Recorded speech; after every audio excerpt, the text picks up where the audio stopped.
Hey everyone, Scoop Scientist here. Today I'm going to show you how you can defy gravity using a few simple household items. In other words, we're going to look at Bernoulli's principle. So let's do it.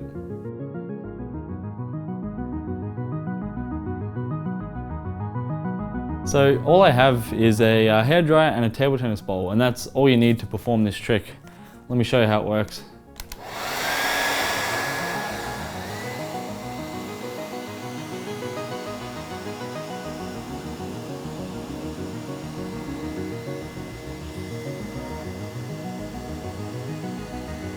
So to help you understand what's actually going on here, I've got two other experiments that are to do with Bernoulli's principle.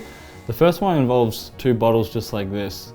Now if I leave a gap in between and blow between that gap, the bottles should come together. So let's try. Yeah, see that? See that? Yeah. Should really put something underneath to reduce friction, but that works.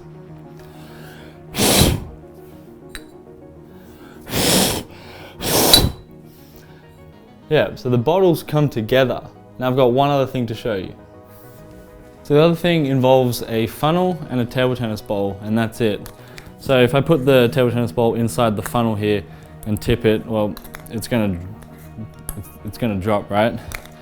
But what happens if I were to blow through this end of the funnel? Well, if I first do it upwards,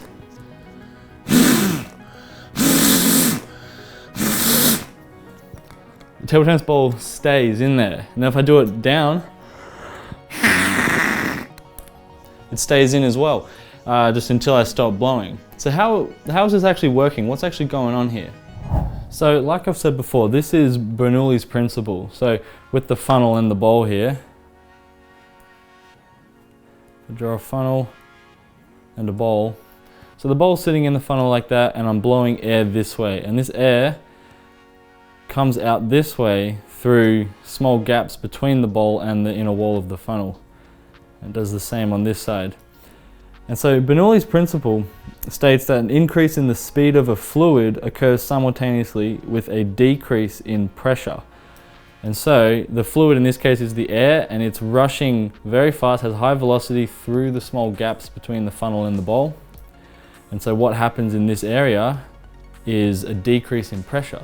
And that means there's high pressure out here, it pushes back on the bowl, keeping it inside the funnel. And now, same thing with the bottles. I'll just draw a top-down view of the bottles. So they start off with a gap in between. The high velocity fluids going through here, which means there's low pressure in this area. And so the high pressure pushes the bottles together. So that's what's happening. And then with the hairdryer, let's just go. So fluid is going this way out of the hairdryer, the air, and the bowl is here. And so what's happening is the air is doing that. And because it's high velocity air up here, means low pressure. And so fighting against gravity is the high pressure of the air. It forms kind of an equilibrium where the pressure pushing back up from the air is equal with gravity, so it stays hovering. So the question then is, why does an increase in speed of the fluid create low pressure? Well, the answer is because the energy needs to be conserved. So these three examples that I've shown, they're not closed systems. I'm adding extra energy with my own breath, and so is the hairdryer. But this same stuff can happen in closed systems where no extra energy is being added. And so when the fluid speeds up, the kinetic energy of the fluid increases. And so to conserve the total energy, some of that energy that was previously contributing to pressure is now being used to sustain this higher velocity. And as a result, the pressure decreases.